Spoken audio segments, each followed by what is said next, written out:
আজকের পর্বে আমরা ফৌজদারি আদালতের গঠন, ক্ষমতা এবং কার্যাবলী সম্পর্কে জানব। ফৌজদারি আদালতের তিনটি ভাগ: দায়রা আদালত, ম্যাজিস্ট্রেট আদালত এবং বিশেষ আদালত ও ট্রাইব্যুনাল। দায়রা আদালত: প্রত্যেক বিভাগে নিম্নবর্ণিত দায়রা আদালতগুলো থাকবে: দায়রা জজ আদালত, অতিরিক্ত দায়রা জজ আদালত, সহকারী দায়রা জজ আদালত। মেট্রোপলিটন এলাকার জন্য মহানগর দায়রা জজ আদালত, অতিরিক্ত মহানগর দায়রা জজ আদালত এবং যুগ্ম মহানগর দায়রা জজ আদালত।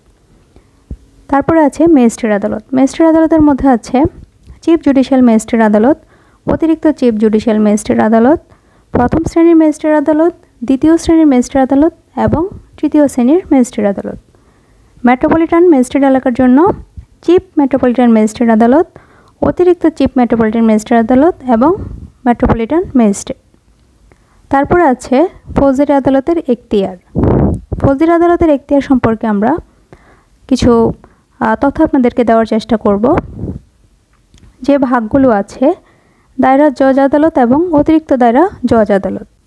আইনে উল্লেখিত সকল প্রকারের দণ্ড প্রদানে অত্র আদালত সক্ষম, তবে মৃত্যুদণ্ড প্রদান করলে উক্ত আদালতকে যে রায়টা আসবে সেটা হাইকোর্ট কর্তৃক অনুমোদিত হতে হয়।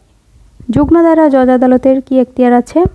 অত্র আদালতে মৃত্যুদণ্ড, যাবজ্জীবন কারাদণ্ড অথবা 10 বছরের অধিক কারাদণ্ড ব্যতীত আইনে উল্লেখিত সকল প্রকার সাজা প্রদানে সক্ষম। তারপর আছে প্রথম শ্রেণীর ম্যাজিস্ট্রেট আদালত বা মেট্রোপলিটন ম্যাজিস্ট্রেট আদালত।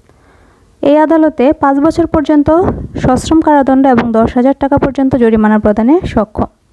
দ্বিতীয় শ্রেণীর ম্যাজিস্ট্রেট আদালতের কি এখতিয়ার আছে? এই আদালতের 3 বছর পর্যন্ত সশ্রম কারাদণ্ড এবং 5,000 টাকা পর্যন্ত জরিমানা প্রদানে সক্ষম।